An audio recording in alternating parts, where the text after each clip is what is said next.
Hey, welcome back to the Do Cool Shit podcast. I'm your host, Meryl. And today I'm going to start this episode off with setting the scene. Let's picture two people.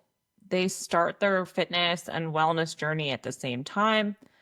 They have the same program, the same goals, the same starting point.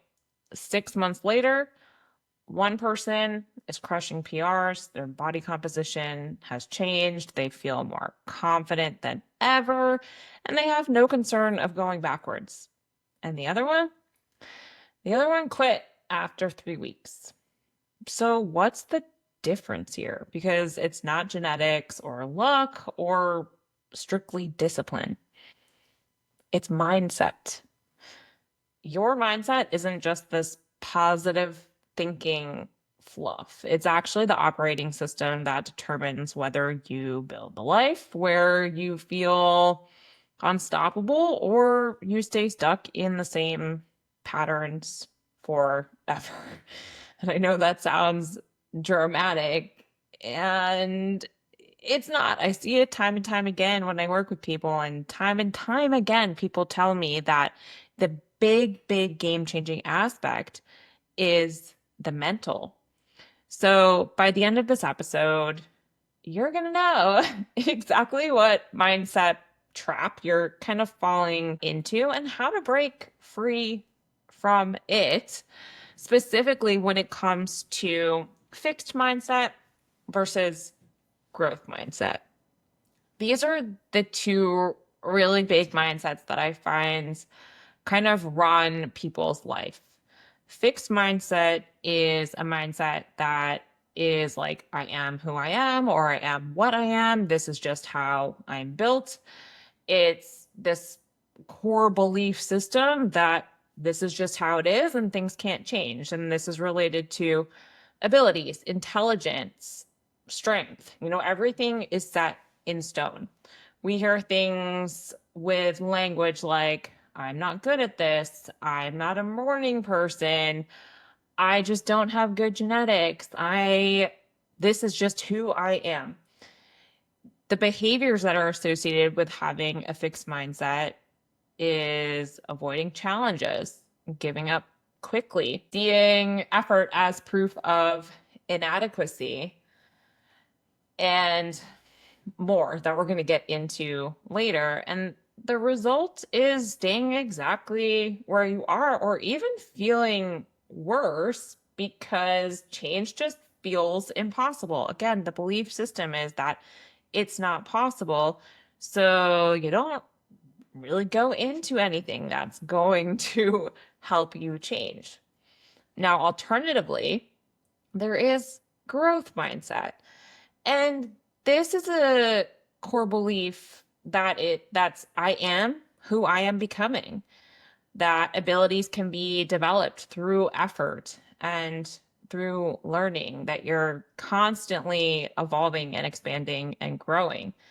The language that's associated with growth mindset is things like, I'm not good at this yet.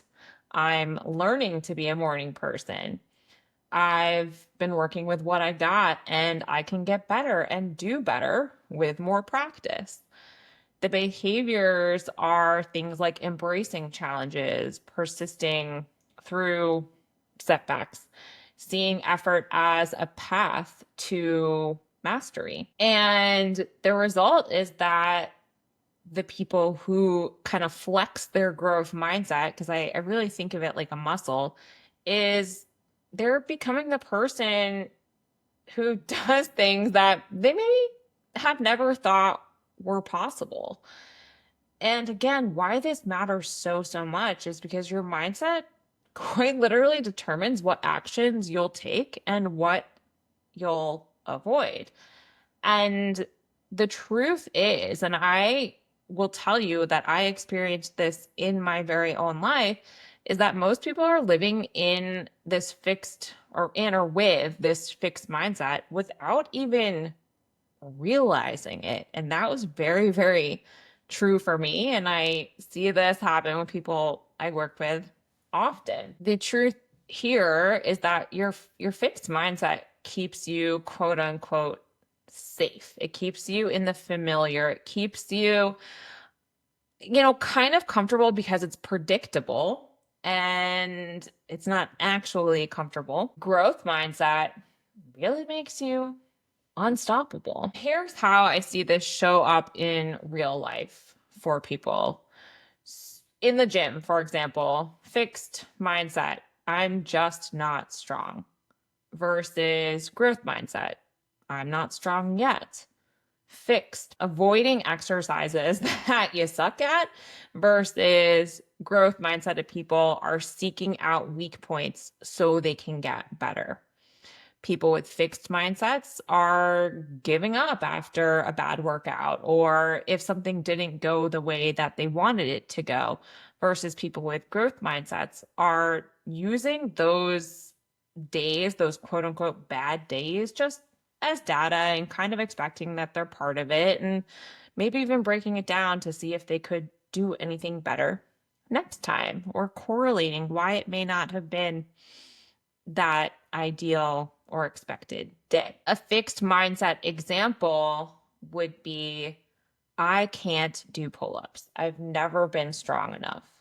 And someone who has this thought is going to avoid doing pull-ups at all. They're going to use the same weights like for months or forever. They're going to do the same exact things. That is not going to help them get better at doing pull-ups.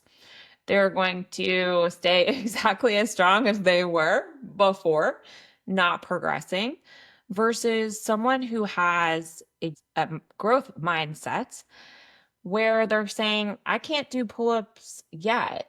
And because of that, they're going to do things like use bands, practice doing negative, celebrate those tiny improvements and those small steps in growth that they see. They're going to work on getting that first pull-up because they know they just can't do it yet. So they're going to go from doing 0 pull-ups to, getting sets of 5 or more just because they believed it was possible.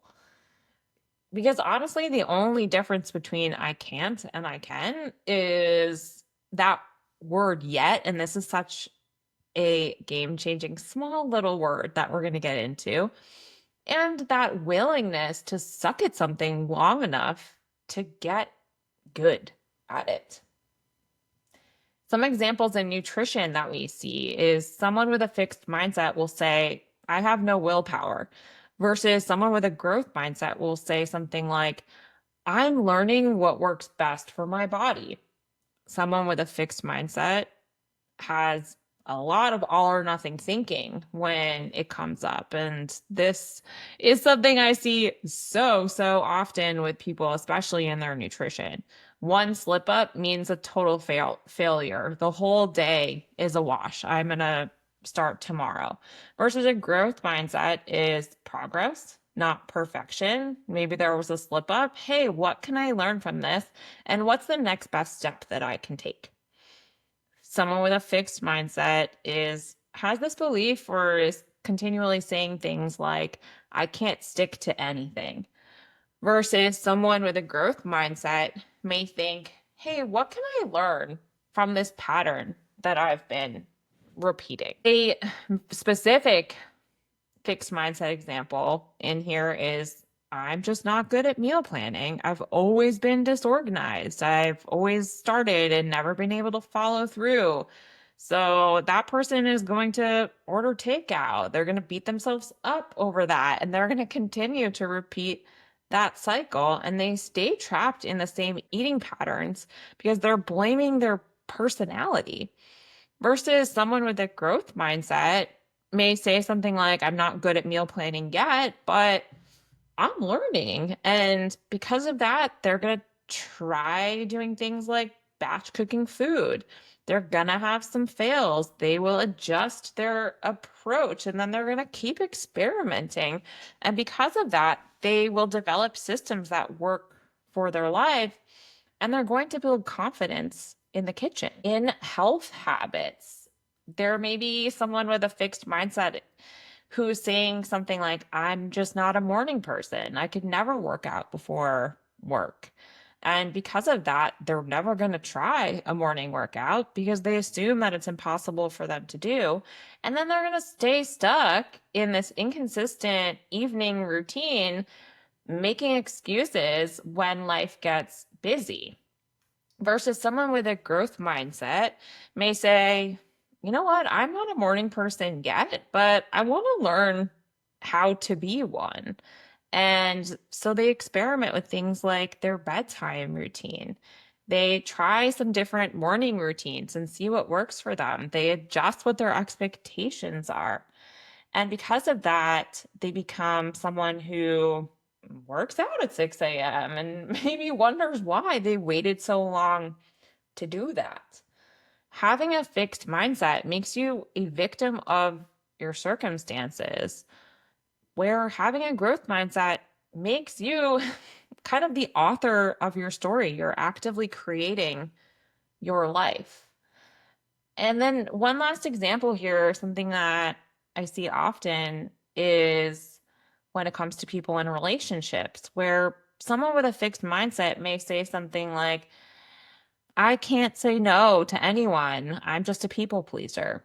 So they say yes to everything. They overcommit, they burn out, they build resent towards others, and they stay trapped in these cycles of exhaustion and resentment, and they never prioritize their own needs. And they kind of live this miserable life, which I would argue is not actually living, versus someone with a growth mindset may think something like, I tend to people please, but I'm learning to set boundaries. And because they are leaving openness and opportunity, they're practicing saying no to small things. They're experimenting with boundary setting and figuring out what's quote unquote right for them. They're tolerating discomfort of disappointing others or whatever their fear may be in that situation. And because of that, they actually develop healthier relationships built on respect rather than obligation. So, really, when you operate with a fixed mindset, there's this hidden cost a lot of the time. You stop trying because effort feels like proof that you're not naturally good at something. You avoid challenges that could actually help you grow. You see setbacks as evidence that you should quit instead of data to improve. You stay in your comfort zone, which actually kind of becomes a prison. We know that growth doesn't happen in the comfort zone. And having a fixed mindset keeps you playing small when you're capable of so much more. And probably deep down, you really do want so much more. So let's make the shift, right? From fixed mindset to growth mindset. Reframing your challenges, the exercise that you hate, that's your opportunity for growth.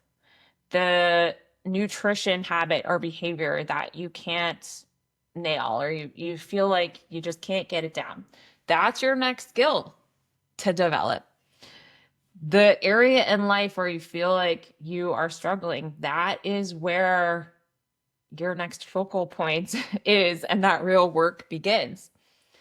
Embracing the process is a huge necessary thing here, where I'm going to encourage you to focus on effort and learning, not just outcomes. Really celebrating the small wins and your progress in the process, and not just waiting for perfection to celebrate or, again, specific outcomes. Viewing setbacks as course corrections, not character flaws or things that mean that you suck or you're bad or whatever the narrative is.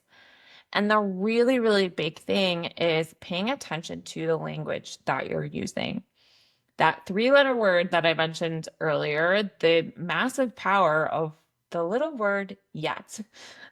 These three letters can really change everything. I mean, think about it. If you say, I can't do this, period, dot, the end, game over, no possibility. This is a completely fixed state, right? But if you add yet, I can't do this yet, that creates a more temporary state. It creates opportunity. It allows you to feel like growth is possible, and maybe you get excited about that as well. And the neuroscience science backs it up. Your brain believes what you tell it. So when you say, I can't, your brain stops looking for solutions.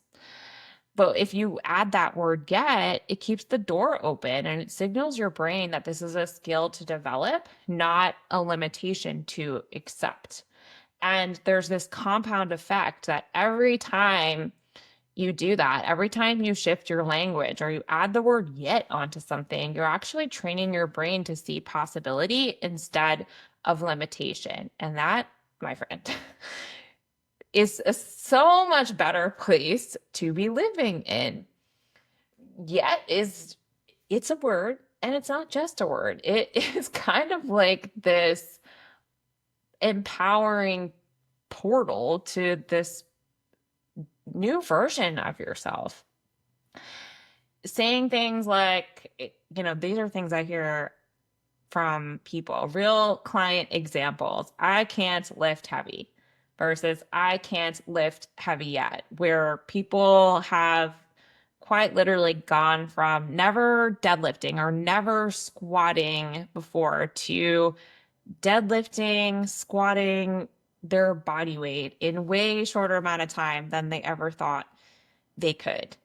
I can't ever track macros correctly to them shifting into being able to do that and actually being able to be an experienced and intuitive eater where tracking macros seems really supportive and easy almost to do. And then they can operate in life without feeling like they need to hit specific macros and knowing how to approach food in ways that are supportive for them the way they want to feel and their goals. So, how your growth mindset helps you do cool shit.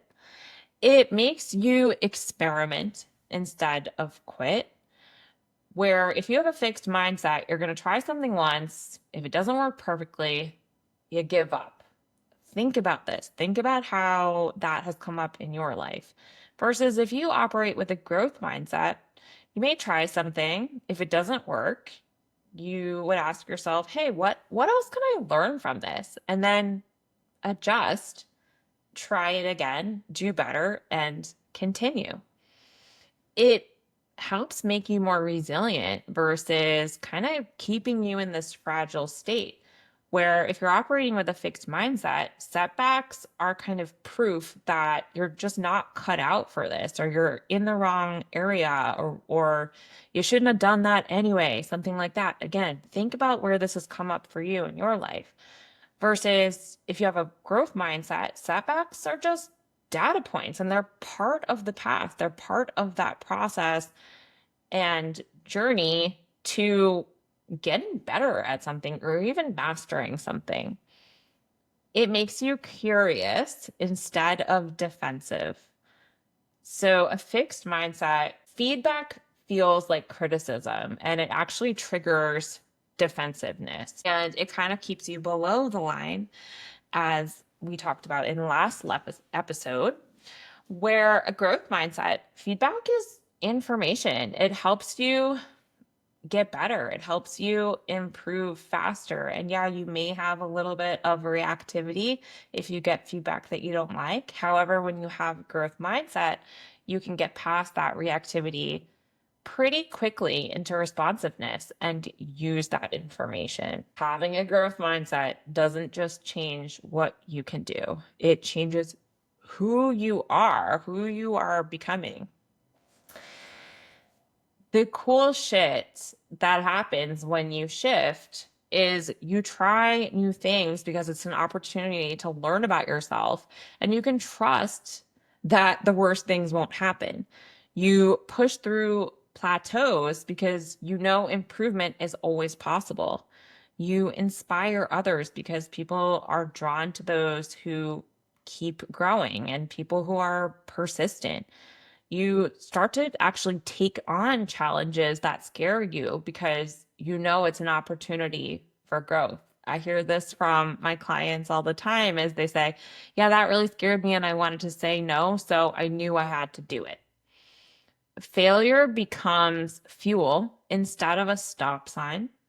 You build genuine confidence through competence, which are two of my favorite things. You become truly unstoppable because you know that you can figure anything out and you can trust that you'll get through whatever and be better because of it. I will tell you a personal example recently for me, which I honestly use this all the time. It's been such a game changer for me. Again, I didn't know that I was living with a fixed mindset. And when I started to explore this more and really flex my growth mindset, everything changed. I've been working on my skills in volleyball lately, and I've been really, really having to flex my growth mindset where a lot of the time I have these thoughts coming up that's like, I should probably just quit. I shouldn't do this. I'm not cut out for this. I maybe this just isn't for me. Maybe I can't get better. I'm working hard and nothing's changing. Which, when I actually think about those things and I flip it into this growth mentality of thinking about all the other areas in my life where I kept going, I learned, I adjusted, I continued, again, just flexing this growth mindset, that's when I've actually gotten better. I've gotten compliments on my hard work and effort and how it's paying off. I've seen it pay off. And it's has not been easy. I'll tell you that, and I'll never sweep that under the rug, right? That this shit is hard. It is also worth it. So, how you can actually do these things, how you can shift from fixed to growth. One is going to be catching your fixed mindset language. So listening for that, I'm not good at, I've never been able to, I just can't. Those, the language and the sentences that like put the period dot, the end closed off, and then replace that language, especially if you think it or say it, go back and say no, and then adjust the language. I'm not good at this yet. I haven't learned how to do this yet. I just can't do this right now. Create opportunity and openness. That little word yet can be a really big game changer. Reframe your challenges as experiments. So instead of thinking like, this is too hard for me, the new story here is this is a chance to see what I'm capable of. Celebrate your effort over the outcomes. The fixed mindset celebrates only the wins, only the perfect performances, only the ideal. And those are so unrealistic when in real life, we're humans, we're not robots. So the growth mindset celebrates the attempts, the learning, the persistence, the progress from where you are versus where you started. Do more of that. Get comfortable at sucking. You know that statement that's get comfortable with being uncomfortable? That's where this shows up here. You're gonna be bad at everything before you're good at it. Everybody who has mastered something has just stuck with it long enough. They've tolerated being bad and sucking in order to get to the point where they are. So expect yourself to suck at first. I would actually encourage you to mess up really early on and not be surprised when that happens, right? The trial and error does actually include error. So don't be surprised when that happens. Just embrace the suck, as they say, And know that that's how you access your potential. And again, continue to build that yet vocabulary. Continue to add that yet onto the end of your sentences. So, doing that, putting that into play in this next week and ongoing, your growth mindset challenge that helps you do cool shit in your life. I would encourage you to really identify one area in your fitness, in your nutrition, or in your life where you've been operating from this fixed mindset and work on creating shifts. Because also, you very likely have a growth mindset in one area of your life. That doesn't mean that it applies to all over the place. However, you can use that to draw parallels. So, put some thought into this and identify one area where you've been operating with more of a fixed mindset. Get specific. Start to catch yourself when you notice yourself using that fixed mindset language, and then start to shift it, change it, just like I had said. Add yet at the end of your sentences as often as you possibly can. Take one small action in that area every single day that can help you learn and grow and improve. Remember, there's going to be fails as part of this. And notice what changes when you approach it as a skill to develop, not just this fixed. This is your permission. You're not stuck with who you are right now, like in this specific area. If you don't like it, you're just getting started. You're about to get so much better at this. And I'm so freaking excited for you. Stop making your current limitations your permanent identity and start making them your starting point. So, go do this shit that helps you do the cool shit. And remember, if you can't do it yet, that just means you're about to learn how. If this episode was helpful for you, please subscribe if you haven't, leave a review, share the episode. I don't know what else you can do, but whatever you can, please do it. Leave a comment and reach out to me. I would love to hear from you, and I will catch you next week.